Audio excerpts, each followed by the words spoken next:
Olá, senhores. Vamos aqui rapidamente, tentar entender de uma vez por todas o que seria a situação de curto-circuito que nós podemos falar, que é criada, que pode aparecer em circuitos para vocês. Então, estou colocando aqui na esquerda para nós na tela aí, um circuitinho simples, um gerador com uma DDP-U, e aí 3 resistores, uma resistência eu chamei de R1, a outra R2 e a outra R3. A priori, senhores, olha o que acontece. Os fios de ligação, eles não consomem DDP, Eles são fios ideais para nós. E significa que se eu pegar aqui nesse fio, todos esses pontos que eu estou marcando na mesma cor aqui, teoricamente, eles teriam o mesmo potencial, tá? Na prática, isso não acontece, obviamente, porque na prática, o nosso fio também consome energia, Mas aqui na nossa teoria, os fios são ideais. Então, o potencial ali é sempre o mesmo, tudo bem? A hora que chega no resistor R1, esse potencial vai mudar, porque a resistência vai consumir uma parte da energia. E aí o potencial que tinha de um lado e o potencial que tinha do outro lado vai ser diferente. Por isso que existe uma diferença de potencial nos terminais desse resistor, que é o que nós chamamos de U, É a DDP, a voltagem elétrica dele. Porém, agora, nesse outro trecho, entre o R1 e o R2, como o fio é ideal de novo, o potencial é constante, tá? Todos os pontos têm o mesmo valor de potencial. Depois que passa pelo R2, como ele consome parte da energia, esse potencial muda de valor. Então, de novo, nós temos aí uma diferença de potencial nos terminais do R2, e aí passamos a ter um novo potencial nesse novo ramo até chegar no R3, que eu pintei ali de cor verde para vocês, O R3, por sua vez, também consome uma energia.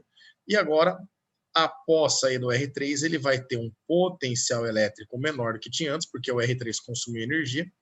E todo esse fio agora, esse novo ramo aqui, como ele tem resistência desprezível, o fio ideal, a gente pode falar que esse potencial é o mesmo. Óbvio, O potencial nesse último fio pretinho, ele é exatamente o potencial da menor placa aqui do gerador, é o menos.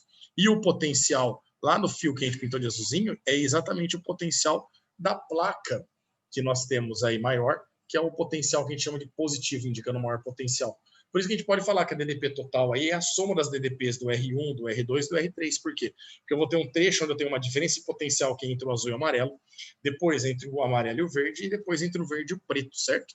E aí existe, somando essas 3 diferenças de potenciais, dá a diferença de potencial total. Bom, do jeito que o circuito está aí, moçada, o que acontece é o seguinte: sai uma corrente elétrica do nosso gerador, do maior potencial. Essa corrente elétrica passa pelo R1, passa pelo R2, passa pelo R3 e retorna ao nosso gerador. É dessa forma que a corrente elétrica funciona para nós. Esse é um circuito funcionando adequadamente. Agora, por algum motivo qualquer, tá? Pode ser por uma dilatação, pode ser por um desgaste no material, numa placa eletrônica, pode ser por uma tinta, onde essa tinta é condutora e que passou erroneamente num circuito, ou pode ser proposital, quando a pessoa coloca um fio, como no exercício, por exemplo, no teu vestibular, os exercícios eles vão colocar propositalmente para testar os seus conhecimentos, Mas, de alguma maneira, às vezes, entre um lado de um resistor e o outro lado do resistor, pode entrar um fio em contato, certo? E nesse momento, meninos, quando você tem um fio em contato de 2 lados diferentes do seu resistor, porém esse fio ele não tem um resistor presente nele, não tem uma resistência, e como nós dissemos aqui já algumas vezes, o fio ele é ideal, a resistência dele é 0, significa que aquele potencial amarelo, ele continuaria atuando nesses pontos aqui também.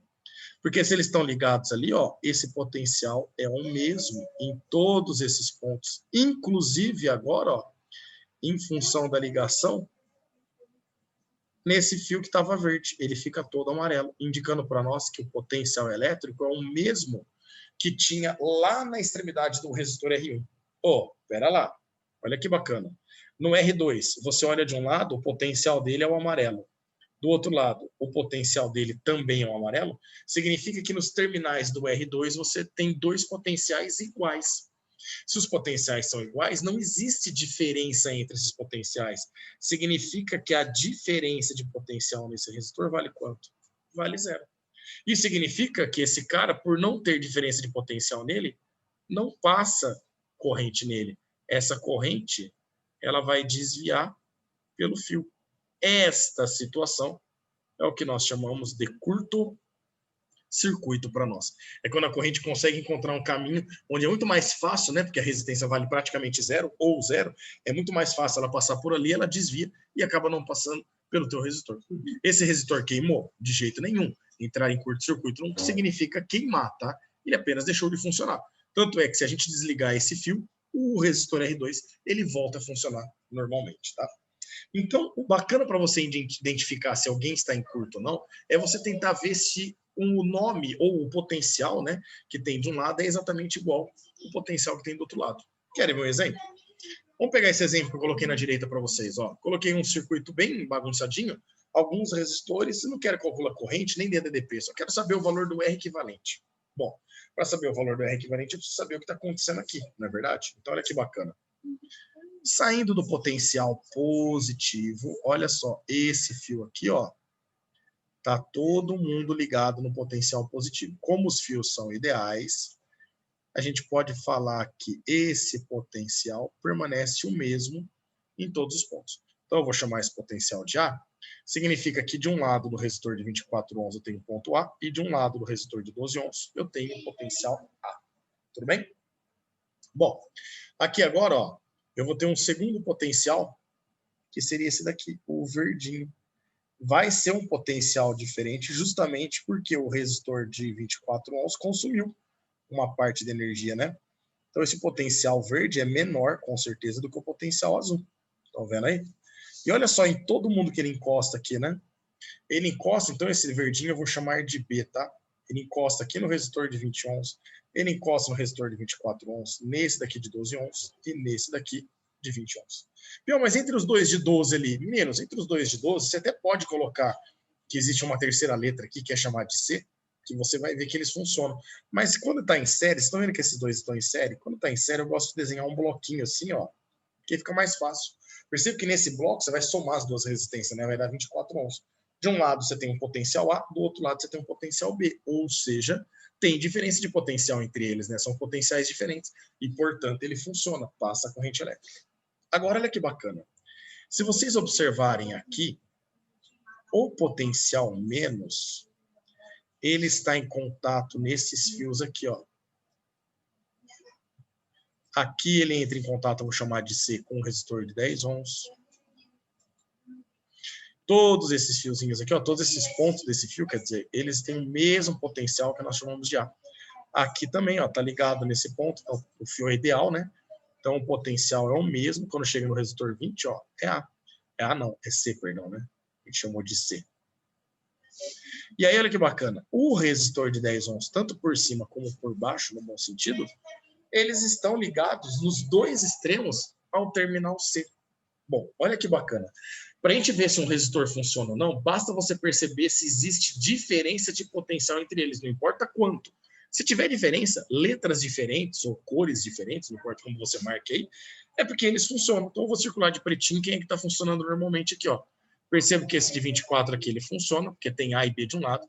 O aqui 12 em série com 12 dá 24, né? Peraí que ele dá uma atualizada aí. 12 em série com 12 dá 24. A e B dos extremos, ele funciona.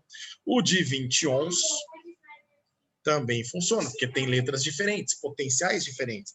Esse de 20 ohms também está funcionando. Já esse de 10 ohms, senhores, C e C, ele tem os mesmos potenciais ligados nos seus extremos. Significa que ele tem um potencial igual de um lado e do outro. Não existe diferença de potencial nos terminais e, portanto, a corrente não passa por ele. Essa corrente vai desviar, passar pelo fio paralelo a ele, a lateral esquerda dele ali, e volta para o gerador. Então, nesse caso, se a gente fosse querer achar o R equivalente, olha que bacana.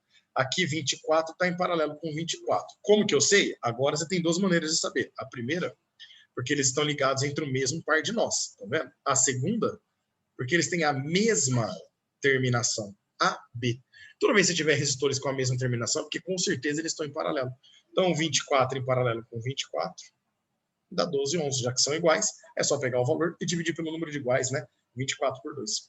Aqui o 20 e o 20 também estão em paralelo. Como que eu sei? De novo, porque eles estão ligados entre o mesmo par de nós, mas também porque eles estão com a mesma terminação CB. Quando é a mesma terminação, também está em paralelo. 20 em paralelo com 20, como são iguais, é o valor dividido por 2, né? Então fica 10 dividido por 2. E aí esse 10 fica em série com 12. Portanto, aqui a gente soma, e aí a gente chega que o R equivalente vale 22 ohms nesse caso aqui.